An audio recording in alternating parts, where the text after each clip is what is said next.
How is it that you sought me? He's got the same question for every one of you here. How are you seeking Jesus? What's it like to seek Jesus for you? What is it like? You said you're seekers. What's it like for you? I was going shopping for some propane the other day. We normally go to the Eider store, but I went there at noon time. In Eider, it's all-state gas or something like that. We pulled up at about 12:10, and as we were pulling up, there's a great big closed sign on there. And the 3 employees' cars were all backing out to go to, what do you think? It's lunchtime. So we sit there, and we said, we're thinking this, are you really going to leave while a customer's sitting here? They did. So we go, okay. We get in our car, and we go back. Now we're shopping for propane. I don't know where to go. So we go down the store looking, seeking. Where's some propane? Do they sell propane? We make it to Henniger, and we finally found some propane. Did a little shopping there. Finally found some. But what's it like to seek after Jesus? Is it like going shopping? Is he something that may be here? You might find him over there. You might go downtown and find him there. Well, Mary does this. Now, you know the story about Luke 2 about Mary and Joseph losing Jesus, right? And it's almost as if they went shopping after they lost him. They're shopping in a variety of places, aren't they? The story is Mary and Joseph, they have reared Jesus to the age of 2, and they're about to go to the Passover feast. 12 years old. Okay, he's 12 years old. It's time for him to go to his first feast. And it's the Passover. And you can imagine Jesus is excited about this. And so they take him to the feast. They have their festivities, maybe a week long, however long, 7 days of feasting. And when it's all over, they pack their things up and they go. They just leave with their caravan. Off they go. And they leave somebody behind, don't they? I don't know how this happened. This seems unfathomable to me that they would leave their 12-year-old boy. But I guess Desire of Ages says they were supposing he was with the other people. He's probably such an obedient boy, so good they could trust him implicitly. He'll come along. You can imagine if they're traveling along, and I'm sure. Oh, he must be with old Uncle Fred over there. I'm sure he's there. But look, let's go back now, Luke 2, verse 44. And we'll pick the story up here. Luke 2, verse 44, but they, supposing, there's that word, supposing him to have been in the company, went a day's journey. A whole day's journey, and they're walking on foot. So I'm not sure how far they could travel, 20 miles maybe. A whole day's journey with their caravan, just thinking he must be with somebody else. It's not until they get to the end of the day's journey that they realize, hey, where's Jesus? Where's my 12-year-old boy? Have you ever lost your kids? How many of you have lost your child? Yeah? I have 5 children. I've lost every one of them. But it scares the living daylights out of you. I suppose the worst time was when I lost Madison, our scripture reader. We lost her at Walmart. You remember that? Oh, man, I just about died. We're going into Walmart, and there was some sidewalk displays, and so we stopped and did a little checking on some stuff on the sidewalk. Just for a moment, all of us were looking, and then when it was time to go on, I do a little quick head count so we can get the whole herd into Walmart. But I turn around, I only see 4 of them. Madison is gone.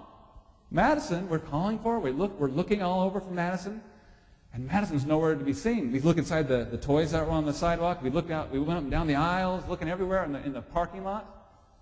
But Madison was gone, and we were sure that somebody abducted her. Some crazy person must have drove by, grabbed her, threw her in the car, and took off. So we were seeking her, sorrowing. We were really upset, weren't we? I mean, this was painful. Finally, trembling, we go into the store to see if we can get somebody to help us find our daughter. And somebody in the store said, are you looking for your little girl? They could see the look on her face. I go, you must have children, right? You can see the look of fear when a parent loses their child. Yeah, a little girl came in, and she's over there playing inside the clothes rack. You know, it's a great place for kids to hide, in the clothing rack where they sell clothes. There she was. Madison, you were only a few years old, so it's all right. You're not going to get spanked. Don't worry. You're a good girl.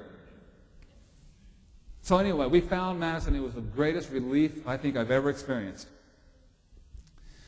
So Mary is looking for Jesus. Here they go. They're supposed to be in the company, so they went a day's journey, and now they realize they've lost him, and Mary begins to shop. Look in verse 44, continuing, it says, and they sought him among their, there's an Alabama word in there. Can you believe it? The Bible is using Alabamaese, kinfolk. And they sought him among their kinfolk and acquaintances. Now, when you're looking for Jesus, this is often the first place people do look, isn't it? They look to their kinfolk. They want to see Jesus in their kinfolk, well, maybe, or in their acquaintances, their friends, their family. What's Jesus like? You're a Christian. I wonder what he's like. Let me look at you. Now, this is not a very good idea, is it? If you're looking for Jesus, is it a good idea to look to other people? You know, it's really rare to find someone like Daniel or Joseph that really shines for Jesus. And so oftentimes people will look at your church and say, and just sort of take a nice little sampling of your members and say, I don't see him, which is a shame. You should see him, right? Amen? But anyway, this is where Mary looks. The first place she looks is oftentimes the first place that we look for Jesus, among our friends and family. And by the way, you know the number one reason they say that people do leave a church congregation? It's because they found what kind of people in the congregation? Hypocrites. See, you've heard that before. It's because people are looking at other people to find Jesus when they should be looking to Jesus. How is it that you're seeking Jesus? Well, they didn't find him, so they shopped for place number 2, verse 45. The second place they shopped, it says, when they found him not, they turned back again to Jerusalem, seeking him. Well, at least they're getting warmer now, aren't they? They turned in the right direction, back to Jerusalem. They're getting warmer, and the search, I can imagine, is getting more intense, isn't it? With each moment that your child is missing, the intensity of the search becomes more and more intense, doesn't it?